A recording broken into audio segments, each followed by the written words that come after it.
Let me start by congratulating the presiding officer's team. I find myself the 32nd speaker in this debate, a well-balanced, well-organised debate, and the presiding officers deserve congratulations. Let me also recognise the integrity of those on the other side of the argument from me. It's a genuine issue, growing greater with time as medical science and practice changes, of how we support our fellow citizens as their faculties decline with age, infirmity or disease. Now, while I agree with Patrick Harvie's sentiments, if not all his words, when he criticised the present arrangements as the most open and ill-defined legislative framework we could possibly have, I've come to a different answer to this conundrum from him.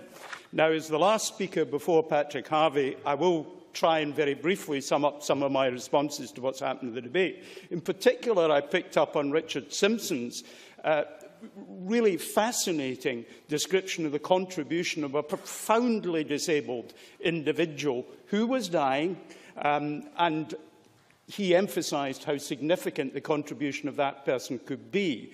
And there would be fears in my part, and I think in others in the debate, that this kind of measure might deprive us of all benefiting from that kind of opportunity.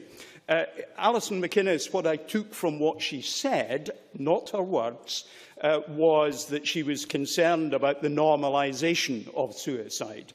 And I think that was, again, many of us. Now, George Adam, on the other side of the argument for me, powerfully said the potentially bereaved should not oblige the terminally ill to live on. And I think that's an absolutely fair point. Liam MacArthur expressed it slightly differently. The right to live is not a duty. The right to life is not a duty to live. And Michael McMahon, I think powerfully, in quoting Professor Bohr, journey from support to examining the practical effects, moving to opposing, I think very much informed the debate that we're having today. Now, from the start, my instinctive reaction in any event was to be opposed to the proposal. I was brought up in a doctor's household, steeped in support for life, compassion and assistance for the dying. It probably could hardly be otherwise. My father was proud to work and live under the strictures of the Hippocratic oath he took as a medical student, and not all medical students did or do. And yet the origins of that oath, in a Greek cult focusing on excluding patients from doctors' decisions about their future and in keeping secret the details of medicines used in their treatment, is hardly an encouraging basis for decision-making. But by the time my father took the oath, it was seen more simply and had discarded its primary objective of protecting the physician's monopoly and preserving the secrecy of his or her methods. It used to say, "I will neither give a deadly drug to anybody if asked for it, nor will I make a suggestion to this effect." And the physicians who continue to wrestle with this issue are here confronted with a choice between helping people who can have a quality of life before them and assisting people who wish to leave life a bit early.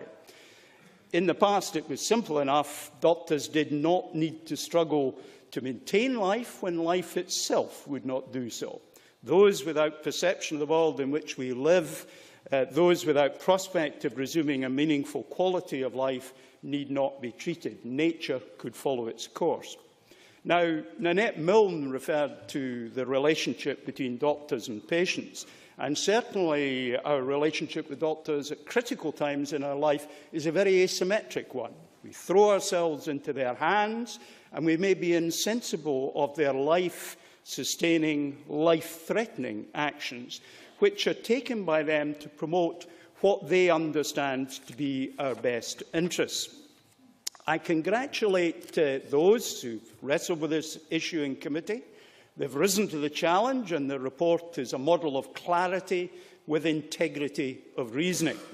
It informs us, it makes clear, as many contributions to the debate today have, that the bill at best leaves unanswered questions, and others have described it, is fatally flawed.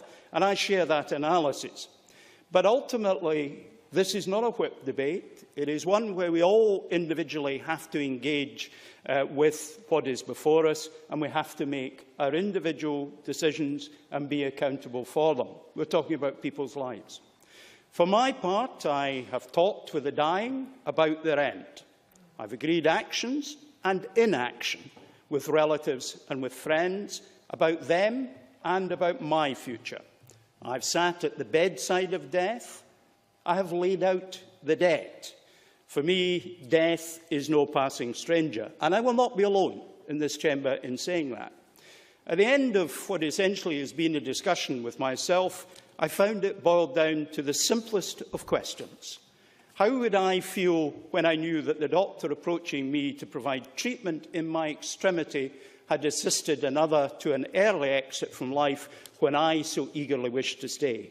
Even the slightest appearance of their bias towards death would damage my relationship with that professional. And for that reason, I will follow my instincts and vote against this measure later today.